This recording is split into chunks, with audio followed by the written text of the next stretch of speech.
High কবুতর প্রেমিক ভাইরা, আমি আপনাদের মাঝে এখন একটি কবুতর নিয়ে আসি যার টাল রোগ হয়েছে। আমি এখন আপনাদেরকে দেখাবো টাল রোগ হলে এর করণীয় কি, আর স্বাভাবিক টাল রোগ হলে কি কি সমস্যা হয় কবুতরের।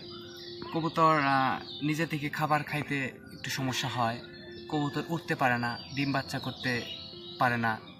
দেখা যায় যে কবুতর এক পর্যায়ে এই রোগে আক্রান্ত হয়ে গাড় বাঁকা হয়ে যায়, যেটা যাকে বলে প্যারালাইসিস হয়ে কবুতর মারা যায়।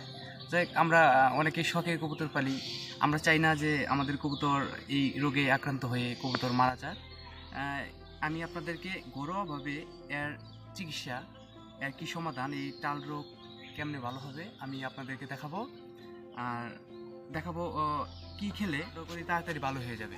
আর এই টাল রোগের এমনি কোনো ভ্যাকসিন বা ওষুধ এরকম পাওয়া যায় না, যেগুলো পাওয়া যায় এগুলো ভালো হয় না। কিন্তু ঘরোয়াভাবে আমি যে ওষুধটি আপনি দেখাবো, এটা হলো আমরা খাওয়ার মরিচ, যেগুলো আমরা আমাদের রান্নার কাজে এই মরিচগুলো লাগে, এগুলা আমি দেখাবো কেমনে কবুতরকে খাওয়াতে হয়। কবুতর এগুলা খেলে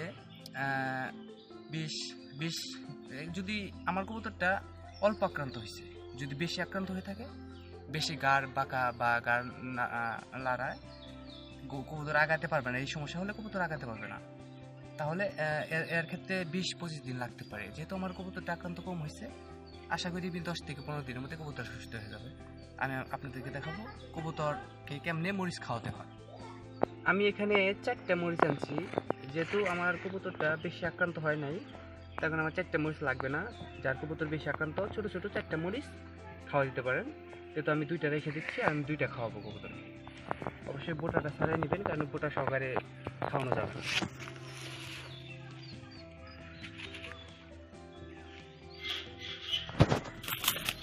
কারণ আমি আগে বলছি এই সমস্যা হলে কবুতর উঠতে পারে না। এখন যদি কবুতরটা আমি এখানে ছাইড়াও দেই, কবুতরটা যাইতে পারবে না।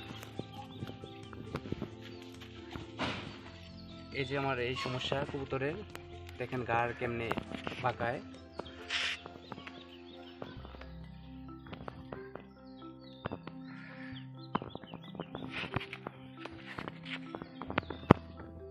মরিচটা এইভাবে সরাসরি ওর মুখের ভিতরে ঢুকাই দিবেন।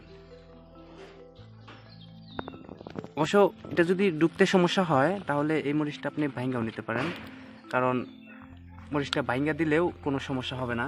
আমি ভাইঙ্গা দিতেছি।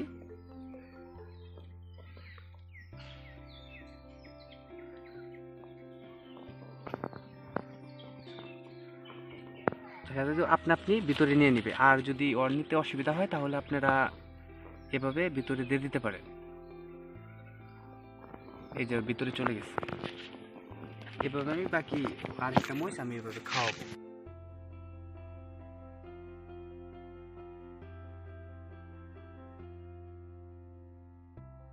এই মরিচ খাওয়ানোর পর আপনাদের যেটা করণীয়, সেটা হলো কবুতরকে অবশ্যই 3 থেকে 4 ঘন্টা রোদে রাখতে হবে।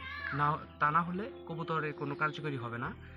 কারণ রোদে থাকলে এই কবুতরের এই ভিটামিনের ঘাটতিটা এবং কি মরিচের যে ভিটামিনটা, এইটা সে পাওয়া যাবে রোদে থাকলে, আর কবুতরের কোনো সমস্যা হবে না। আশা করি 10 থেকে 15 দিনের মধ্যে আপনার কবুতর সুস্থ হয়ে যাবে। আমি একটা অর্ধেক খাওয়াই দিছি, শেষটুকু আমি এভাবে খাওয়াই দিলাম। দেখেন কবুতরের কোনো সমস্যা হলো না খাইতে। অনেকে বলে থাকে যে এটা তো মরিচ জাল, এটা খেলে নাকি কোনো সমস্যা হতে পারে, এরকম কিছুই হবে না। এখন আমি কবুতরটাকে রোদে শুকাতে দেবো। আপনারা পানিও রেখে দিতে পারবেন, যেমন আমি একটু পানি দিছি, যদি কবুতর পানি পিপাসা লাগে পানি খেতে পারে, কিন্তু অন্য কোনো খাবার কবুতরকে দিবেন না। এখন আমি রোদে রেখে দেবো, যাতে কবুতর 2 থেকে 3 ঘন্টা রোদে থাকতে পারে।